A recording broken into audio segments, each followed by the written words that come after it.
Today's lesson is on complex numbers, Chapter 5, Section 6.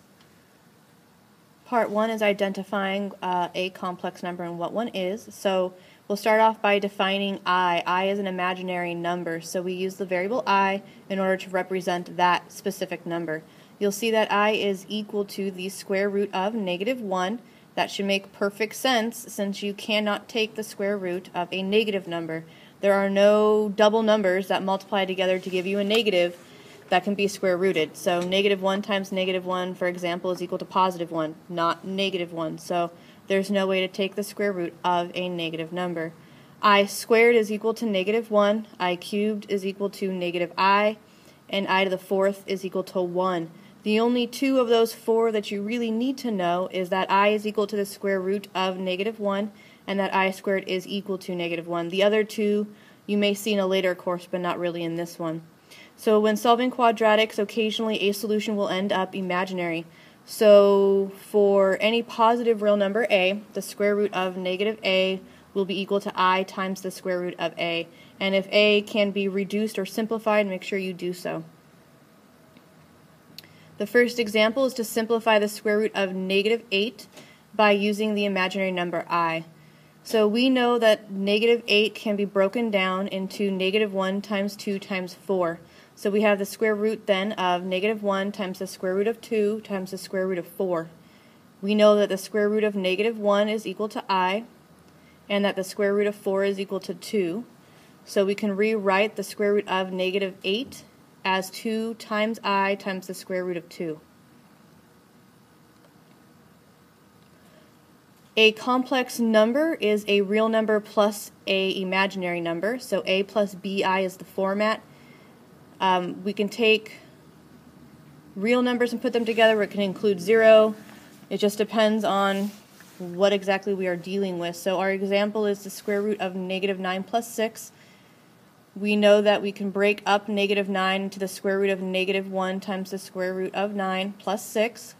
The square root of -1 we know is I. Square root of 9 is 3 plus 6. That's not the correct form. We need a plus bi. So we have to rewrite it as 6 plus 3i. Again, that's to make sure that we match the form we want, which is a plus bi. Absolute value of a complex number. So absolute value is the distance from the origin on a complex number plane.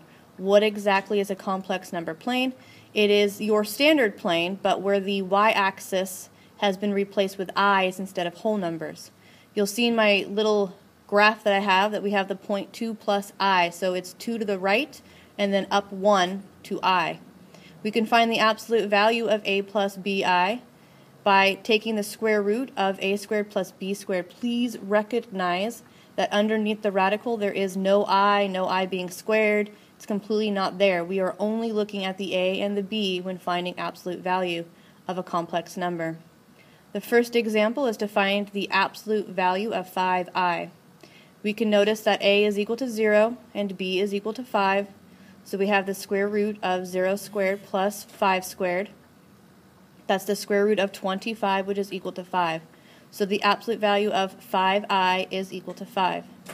The second example is to find the absolute value of 3 minus 4i.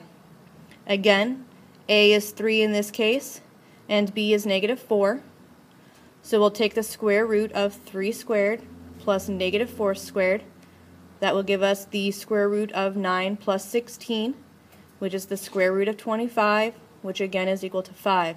So the absolute value of 3 minus 4i is equal to 5. Part 2 are operations dealing with complex numbers. The first operation is to find the additive inverse of a complex number. Well, the additive inverse of 3, for example, would be -3. So all you have to do to find the additive inverse of a complex number is to negate everything in the number. So if you take -2 plus 5i and multiply it by a -1, you'll get 2 minus 5i, which is the additive inverse of -2 plus 5i.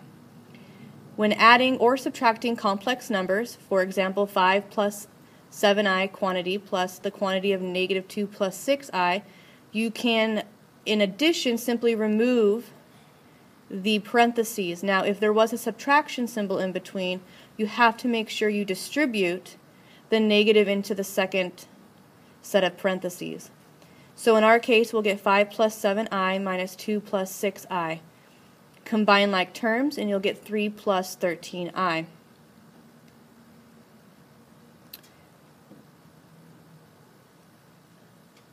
Next up is to multiply complex numbers.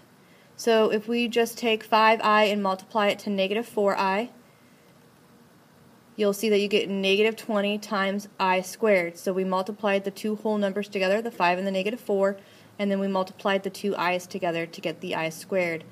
Quick reminder, we know that I squared is equal to negative 1. So we can take our negative 20 times I squared and rewrite it as negative 20 times negative 1, which simplifies to 20.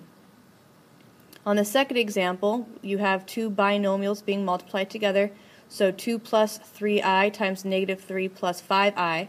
The key to this is to FOIL, so you'll get 2 times negative 3 is negative 6, 2 times 5i is 10i, 3i times negative 3 is negative 9i, and 3i times 5i is plus 15i squared.